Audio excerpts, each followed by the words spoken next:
नमस्कार दोस्तों, स्वागत है आप सभी का जीके की इस प्रैक्टिस क्लास में, जिसमें दोस्तों हम जीके के टॉप 20 क्वेश्चंस करेंगे। और ये दोस्तों ऐसे क्वेश्चंस हैं जो पिछले कई एग्ज़ाम में पूछे गए हैं और आने वाले सभी एग्ज़ाम के लिए बहुत ही महत्वपूर्ण है। चाहे दोस्तों वह यूपी पुलिस, आरपीएफ, एनटीपीसी या एसएससी का कोई एग्ज़ाम हो, सभी के लिए बहुत ही महत्वपूर्ण होगा। तो आप सबसे पहले क्वेश्चंस को पढ़ेंगे, अपने मन में उसका आंसर देखेंगे ऑप्शन से। उसके बाद दोस्तों अगर आपका क्वेश्चंस गलत होता है तो आप उसको नोट ज़रूर करेंगे, ताकि पिछले किसी सेट में आए आगे तो आप उसे सही कर सकें। तो चलिए टेस्ट को स्टार्ट करते हैं, और जो क्वेश्चंस आपको ना आए नोट ज़रूर करेंगे। तो फर्स्ट क्वेश्चंस का आंसर बताएंगे कि भारतीय संविधान का कौन सा अनुच्छेद भारत की विदेश नीति से संबंधित है। तो बताएंगे कौन सा अनुच्छेद है जो भारत की विदेश नीति से संबंधित है। 380 है या 60 या 51 या 312। तो इसका राइट आंसर दोस्तों ऑप्शन नंबर सी हो जाएगा।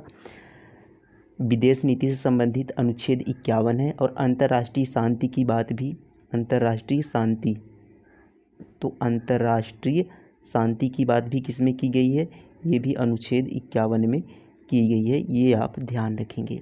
नेक्स्ट क्वेश्चन देखेंगे। देखिए अगला प्रश्न है, मौलिक कर्तव्य किस समिति की सिफारिश पर भारतीय संविधान में जोड़े गए। तो मौलिक कर्तव्यों को किस समिति की सिफारिश पर भारतीय संविधान में जोड़ा गया। कालेकर समिति, हंसमुख अधिया समिति, रेखा समिति या स्वर्ण सिंह समिति। तो इसका आंसर बताएंगे। तो जो राइट आंसर हो जाएगा दोस्तों ऑप्शन नंबर डी हो जाएगा। स्वर्ण सिंह समिति द्वारा मौलिक कर्तव्यों को भारतीय संविधान में जोड़ा गया। तो कब जोड़ा गया ये भी बताएंगे। तो किस संशोधन द्वारा, 42वें संविधान संशोधन, कौन सा संशोधन था दोस्तों बताएंगे। 42वां संविधान संशोधन 1976 में जोड़ा गया।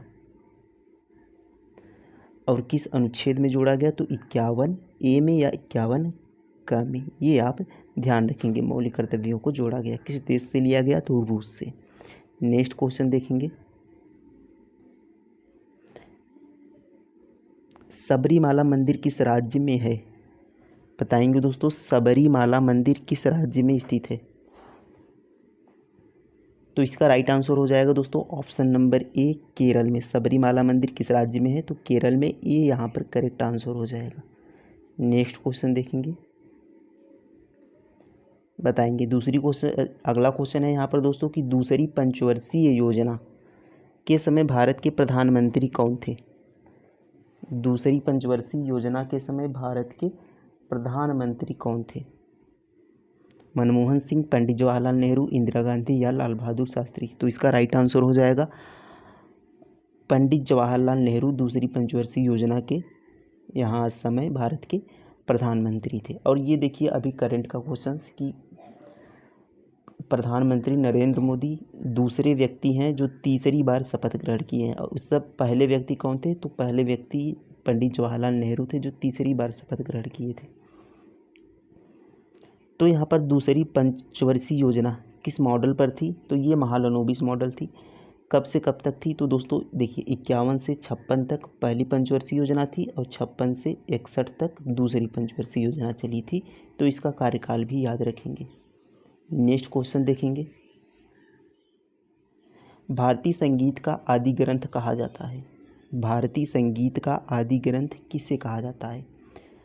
तो सही इसका आंसर हो जाएगा दोस्तों ऋग्वेद, उपनिषद, यजुर्वेद या सामवेद को। तो सामवेद को भारतीय संगीत का आदि ग्रंथ कहा जाता है। डी राइट आंसर हो जाएगा।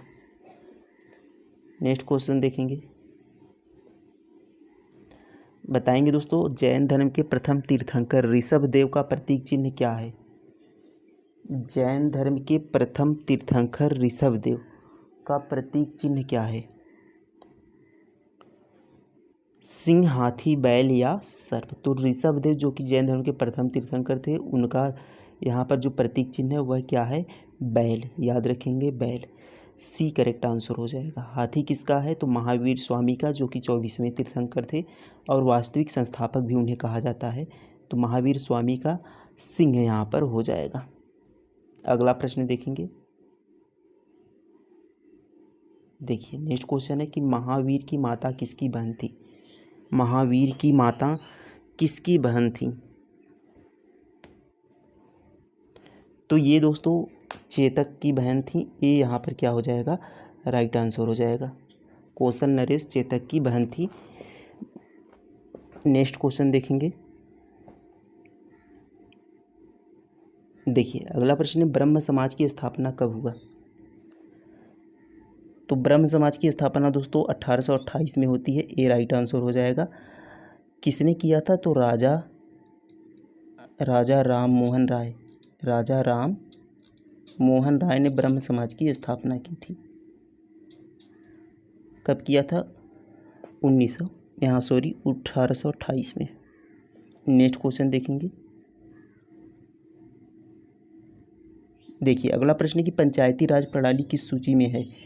तो पंचायती राज प्रणाली किस सूची में है, संघ सूची, राज्य सूची, समवर्ती सूची या इनमें से कोई नहीं। तो पंचायती राज दोस्तों किस सूची में है, तो राज्य सूची में है, बी यहाँ पर राइट आंसर हो जाएगा।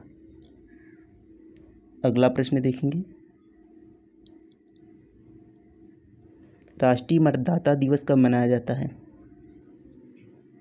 बताएंगे। राष्ट्रीय मतदाता दिवस कब मनाया जाता है, 20 जनवरी, 3 जनवरी, 8 जून या 25 जनवरी को।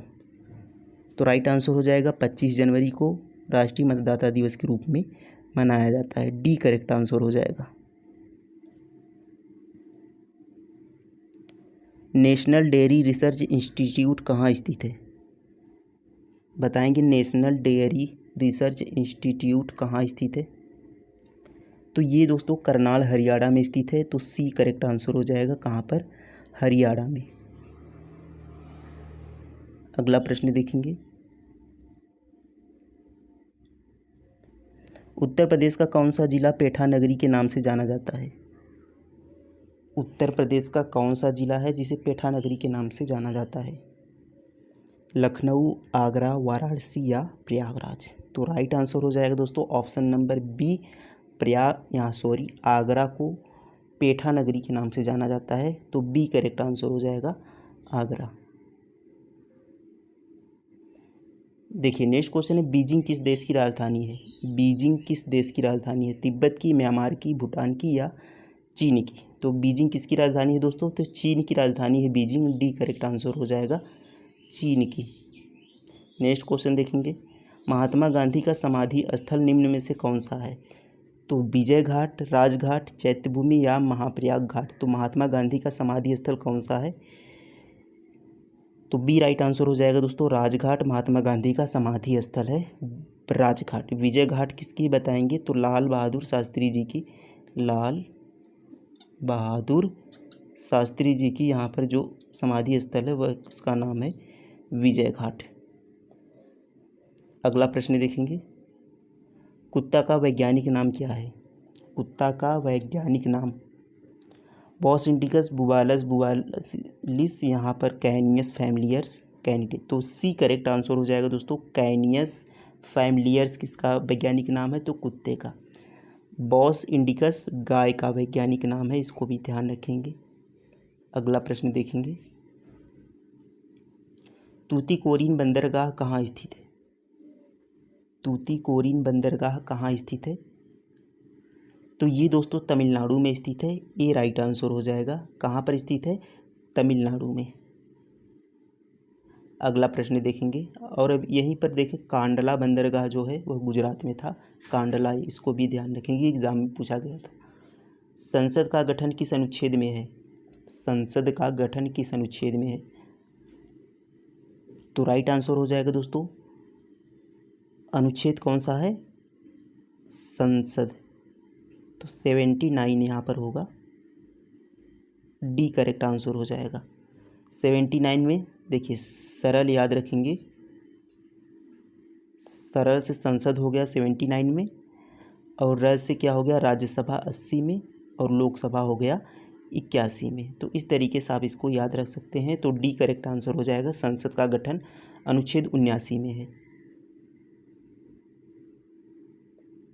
देखिए नेक्स्ट क्वेश्चन है, विकास का सिद्धांत किसने दिया था, विकास का सिद्धांत किसने दिया था, Louis Braille, Gregor John Mendel, Charles Darwin, Rutherford. तो विकास का सिद्धांत दिया था दोस्तों चार्ल्स डार्विन जी ने, सी करेक्ट आंसर हो जाएगा।